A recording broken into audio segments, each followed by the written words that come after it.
So this paper is actually a vision paper on open science. It was written by 5 professors. So basically we gathered and then we said, okay, so what can we do for the software engineering community actually embrace open science? Because by now everybody hears about this term, right? But a lot of people don't know what it is, and a lot of people don't actually practice it. So we put here together our ideas, what we should do as a community to change this. But what is this about afterwards? So open science is about openness and collaboration, which, if done properly, lead to more meaningful scientific and social impact in our community. Because then we can actually create a lot of knowledge, And but there are several challenges. I'm going to give you an example. Even if you are doing research with industry, so who owns the artifacts? The university, the teachers, they want to share the artifacts, but the companies don't want that. So there are several open science principles that actually are not compatible with some sort of researches that we do. So unfortunately, this is one challenge. There are several of them, and it does require change in terms of in a culture level, because here, well, the truth is, we work the way we are paid for, right? So we are paid by for the papers that we write.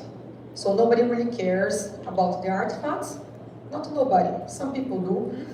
But the point is, they are really usable afterwards? We don't know. And so there are several challenges, and then here I'm going to present 6 of them, which we call them like building blocks, is about our vision on how we can change this situation. So the first one is about recognizing and rewarding researchers who actually practice open science. For instance, if you are getting a job promotion, people will look at your papers. Some countries already started to consider open science if you are doing the things in the nice way for you to get a promotion. But this is really rare cases. So here we need to start to value these and assess researchers, not considering only papers, but also the artifacts. Because what is actually the difference between papers and the data? If we think about it, like what does a paper mean actually? There, you say what you did and your findings, but what about the data? The data that you found those conclusions, you took those conclusions. So they are really important as much as the papers, right? So we need mechanisms to start to recognize the work of researchers. We could have, for instance, a Google Scholar, but for artifacts. And then we can actually see, everybody checks, right? The citation of papers from researchers. So we could do that with artifacts too, who is practicing open science and sharing software and sharing data and everything else. So this here, the first thing we think we need to change is the way that we reward researchers that are doing research in a nice way, in the correct way, in an open way. So here the second one is about research publication, and when I say research publication, I mean research publication, not research paper. And so basically here, well, we submit papers, and then the work is evaluated based on the papers. But that's the thing. Nowadays, some conferences, ICSI, FSE, we have like an evaluation criteria, verifiability, or transparency, and whatever. But this is not really enforced. This is just one of the criteria there. People can still ignore that. You get papers without any statement why researchers didn't share their artifacts. And so this should change. We really should start to enforce that not all of artifacts can be shared, but at least a compelling reason should be given for that. Because we need to acknowledge the importance of open science. We cannot neglect this anymore. And, well, this is a little bit polemic. Perhaps a lot of people will not be happy that artifact evaluation tracks, in our opinion, is something misleading. Because even though we need to give a reward, right? But if you put a stamp in a paper that the artifacts are available, that means then that the default, the expectation, is that it's not available. So in our vision, we think that we should have this kind of tracks, but for more advanced artifact evaluation. For instance, those which are really rare to be awarded, actually, like when you replicate, a 30-person replicated a previous study. So we think we need some change here too. There are also problems in empirical software engineering, because the truth is, reproducibility, which was the topic of the previous talk, is always a concern. One of the basic problems is the artifact's not even available, or if it is, the documentation is really bad, you cannot really run the tool, you cannot analyze the data, you cannot even understand the type of data that's there in repositories. So this is a problem. We also should start to care with preservation techniques. Okay, Fernanda, you were saying something so obvious here, but our brilliant PhD student, Ana Paula, found that about 4% of papers, ICSI papers from 2023, you cannot access anymore. The repositories that are shared in the PDFs in their papers. So, so it's not obvious. Perhaps it is obvious, but people are not doing it. So this is the thing. And also, well, there are some countries like the Netherlands that when you write a grant proposal, you actually have to write like a plan on how you are going to manage your data and how you are going to keep your software sustainable. And we think that registered reports, which is a new track in several conferences, should also start to ask for that when we are registering a protocol from Flach to conduct the research. So the fourth one is the one that I like the most.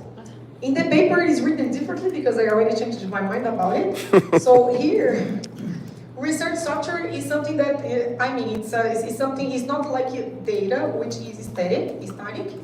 So here, you can share software right now, and you can run it, you can even run it. But perhaps, it's going to be difficult. You will need to go through a long documentation on how to install things and everything else and how to set up infrastructure. And here we would like to bring the concept of configuration and infrastructure as code that should be there accompanying software.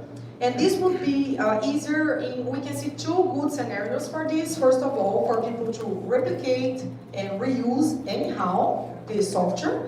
But also, this could make it easier. We could have a feature that this could be integrated when evaluating papers in paper tracks. We could have, if this happens, paper reviewers, they could simply run a few comments, on the terminal, for instance, and then all of the configuration would be done, the infrastructure would be created, and then you can actually generate the figure, the table that is there in the paper. And then we could enforce, actually, as a criteria. Then we don't need more the artifact evaluation tracks for these basic things in terms of being able to just get the same conclusions in the paper. Well, this is also very important. Perhaps most of them is about education. Because one of the problems is, I think there is really a problem in terms of lack of awareness. People don't really know it. I started to hear about open science when I was already half through my PhD. And so we do think that we need to introduce, since the beginning, education by design here.